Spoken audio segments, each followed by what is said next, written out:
Bro, I'm telling you, I could take a tsunami. Bro, I don't know. I don't think you could. Dude, what are you doing? Subscribe. Turn notifications on. It's only 2 clicks. Now enjoying the video. Bro, I could take it. I I feel don't it. think you could. What is going on, C2 wrestling fans? Your boy Snowden. A little bit of a solo Sokoa video today. CTD, he's off working, but that's okay. SmackDown was tonight. A couple things to get into a build episode towards next week's Wrestlepalooza, which we will be alive. If you aren't hanging out with the boys, if you aren't subscribed to C2 Wrestling by now, you're a fucking coward, man. I mean, come on, just hit that button. But for tonight's SmackDown, as I said again, a couple things to get into.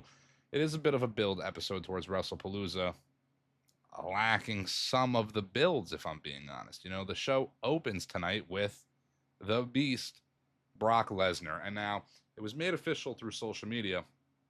Brock Lesnar versus John Cena is seemingly main eventing Wrestlepalooza next week. Now, we already knew John Cena wasn't going to be on SmackDown, as last week was John Cena's final SmackDown in his WWE career.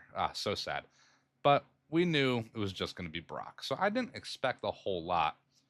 But I certainly, I guess maybe I should have, but for whatever reason, I didn't expect R-Truth to interrupt Brock Lesnar. Now, Brock Lesnar didn't even get a word out before R-Truth makes his way down to the ring. Says Cena's his older brother. It's Ron Cena. Brock Lesnar hits him with an F5. Nonsense, really. Honestly, didn't need it at all. I think you could have put a match on in that slot instead, and it would have filled the show out a little bit better. I guess they wanted Brock so they can promote even a little bit for WrestlePalooza, promote even a little bit for Brock Lesnar. I think the promotion in and of itself is Brock Lesnar, though. I don't think he really needed to be there if you're not going to have the tit for tat, the back and forth, the confrontation with John Cena. And, you know, it's a big match for WrestlePalooza. It's, again, Brock Lesnar, the returning Brock Lesnar versus the retiring John Cena. These guys haven't been face to face outside of the F5 at SummerSlam. It's just lame. You know, it's just kind of lame. I was hoping for a little bit more out of this small build to WrestlePalooza. Again, I didn't expect some 8-week build. You know, SummerSlam was a while ago at this point, but not a lot has gone down in this run of Brock Lesnar, in this retirement run of John Cena. Outside of the Cody match and the Logan match, you know, the builds haven't been all that great. Not a lot of great matches, so I was hoping for a little bit more.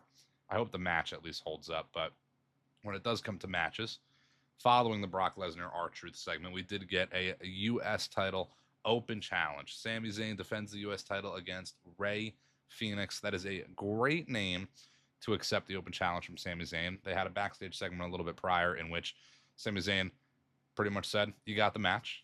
And they showed Rey Fenix on camera. You know, we knew it was coming a little bit prior, but it's a great answer to the open challenge. I want to see a lot of names answer these Sami Zayn open challenges. I want to see them continue for a while. And Rey Fenix is an incredible start.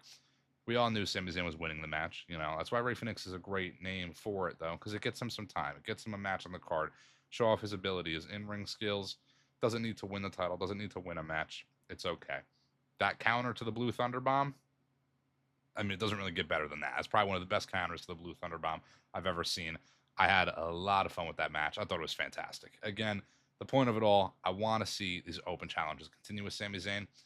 It is only a one-off match for Rey Fenix. I don't know if they're ending the Rey Fenix Andrade tag team. You know, no sight of Andrade, and maybe that's just for this one episode and they link back up in the coming weeks. But it's a little bit of a shame because I want to see Andrade as well. I want to see both these guys get the TV time they do deserve. So I'm hoping to see more Rey Fenix and Andrade. And then that's a great transition right there. Wanting to see more. There is somebody that a lot of people, a lot of the fandom has been wanting to see more of. It's the women's U.S. champion, Julia. Now, listen. Julia's fantastic. Great wrestler. Got a great style. She's a mid-card champion. Should absolutely be on TV when they can get her on. A backstage segment with Julia, Kiana James, and B-Fab. B-Fab gets a match against Julia. That doesn't do it for me. I'm sorry.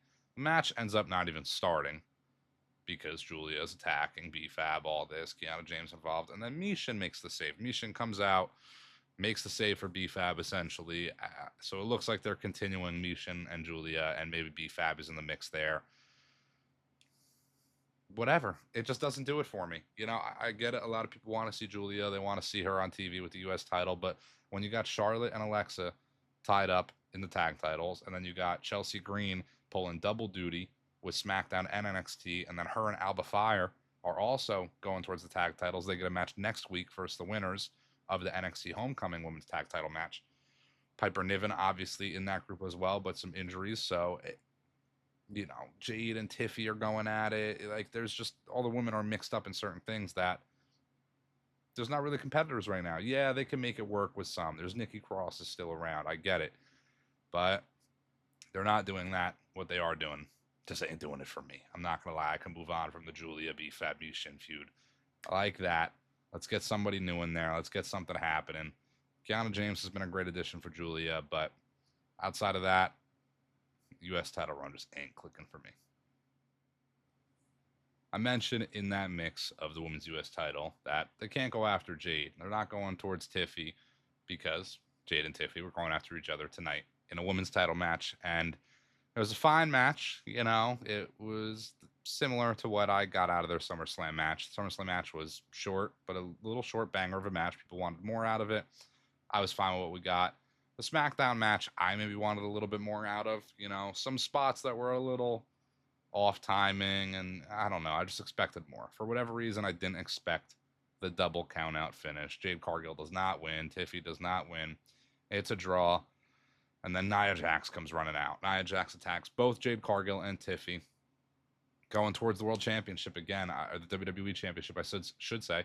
And I mean, sure, fine. You know, Nia Jax, I guess, should be in the mix somewhere. Another name that you kind of can't throw in that U.S. title mix right now because she's doing this. But you could. She might fit better going for that U.S. title right now because I do not need them to run back Jade versus Tiffy. Or I'm sorry, Nia versus Tiffy. Jade versus Nia, on the other hand, is a bit more on the fresh side. That's not the biggest problem in the world. I can get down with that for a little bit. Holds Jade over for a decent feud. A lot of these women might find themselves in the mix of a War Games match coming up, although I think the Raw women might kind of get the War Games match. So what do you do with the SmackDown woman come Survivor Series and post that? Maybe some sort of triple threat. Tiffy, Jade, Nia is on the books. Again, I don't need Tiffy versus Nia again. So a triple threat might be the only thing you could really do that kind of keeps that fresh.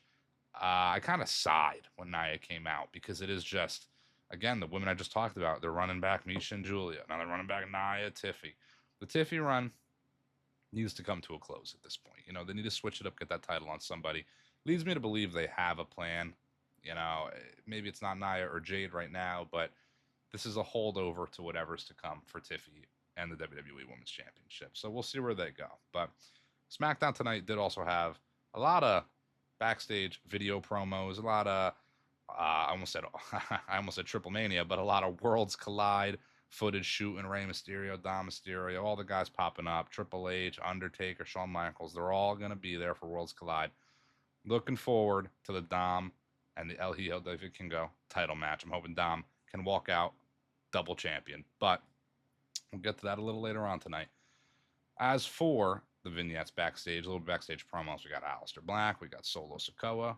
We had one with Bo Wyatt, Bo Dallas, Eric Rowan, the Wyatt Six, whatever you want to call them all. And it really didn't circle as much on the Wyatts as it did on the Street Profits. Can't speak. Further, more so hinting at the potential split of Angela Dawkins and Montez Ford. And I'm for it at this point. I do think they need to freshen up the Profits at some point. And the only way to do that now, because they've had a couple of repackages over the years, is to split them up. Give Montez Ford the single run.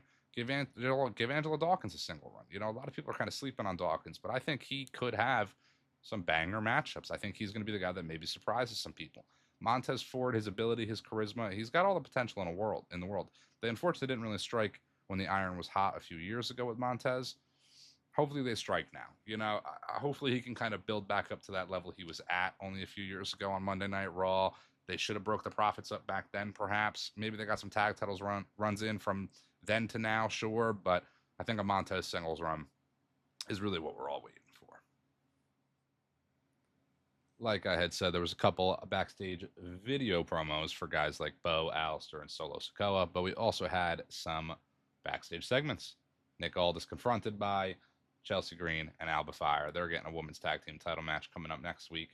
Also confronted by The Miz. The Miz wants his tag title match with Carmelo Hayes. Seems like Carmelo already talked to Nick Aldis. There's a title match in place. Great. Miz is happy. Chelsea and Alba are happy. We move on. It looks like later on, Sami Zayn celebrating backstage and confronted by Carmelo, who says he's got next. U.S. title match, Carmelo versus Sami Zayn. Probably also next week on SmackDown. Not necessarily official, but looks like that's going to be the case. And I'll tell you what, I love it. Carmelo, Aleister Black, I would say, are the two guys to take the title off of Sami Zayn. One of them takes the title off Sami Zayn, and I'm happy. There's other names I would love, don't get me wrong, but those are the two leading the pack for me. Do I want Carmelo to next week? No. I think there's a story with Carmelo and Miz. Maybe Miz screws Carmelo. Miz looked a little frustrated, even though Carmelo was hitting him with the, come on, Miz. Who says I can't win the U.S. title and the tag titles? You know? I think Carmelo's going to lose. I don't know if Miz is going to screw him, but this is, again, all turmoil for Melo Don't Miz. Eventually, that team should break up, and Carmelo will skyrocket on his own. But our main event tonight, we booked it last week. Drew McIntyre versus Randy Orton. A big match for a Friday night SmackDown. The two highlights of the night are the two matches of the night that really took the show. Sami Zayn and Rey Fenix, and then Drew McIntyre versus Randy Orton. A great match between the two guys. Drew McIntyre picks up a win. Orton misses the punt. McIntyre connects with the Claymore, gets a big win over Orton. A necessary win for McIntyre's story leading into, again, Wrestlepalooza.